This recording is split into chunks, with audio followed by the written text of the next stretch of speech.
அண்மை செய்தி.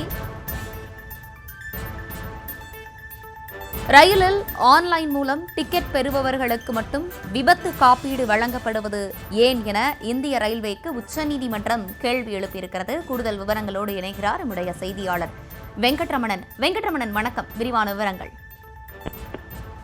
வணக்கம்.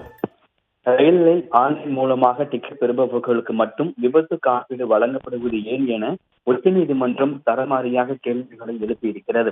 ரயில் பயணங்களில் உரிய பாதுகாப்பு வழங்க வழிகாட்டு நெறிமுறைகளை உருவாக்க கோரி தொடரப்பட்ட மனுக்கள் உச்சநீதிமன்ற நீதிபதிகள் அசாதுதீன் அமலுல்லா, வினோத் சந்திரன் ஆகியோர் அடங்கிய அமர்வுக்கு முன்பு விசாரணைக்கு வந்தபோது இந்த கேள்விகளை நீதிபதிகள் எழுப்பியிருக்கிறார்கள்.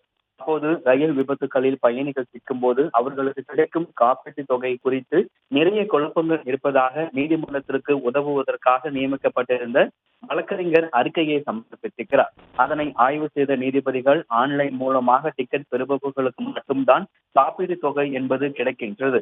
அதுவே டிக்கெட் கவுண்டரில் இருந்து டிக்கெட் பெறுபவர்களுக்கு ஏன் காப்பீட்டு வழங்கப்படுவதில்லை என நீதிபதிகள் கேள்விகளை எழுப்பியிருக்கிறார்கள். இது தொடர்பாக இந்திய ரயில்வே விளக்கம் அளிக்க வேண்டும் என உத்தரவு பிறப்பித்த உச்சநீதிமன்ற நீதிபதிகள் இந்த வழக்கின் விசாரணையை ஜனவரி 13 ஒத்திவைத்து உத்தரவிட்டார்கள். ரயிலில் ஆன்லைன் மூலியமாக டிக்கெட் பெறுபவர்களுக்கு மட்டும் விபத்து காப்பீடு வழங்குவது ஏன் என உச்சநீதிமன்றம் கேள்விகளை எழுப்பியிருக்கிறது.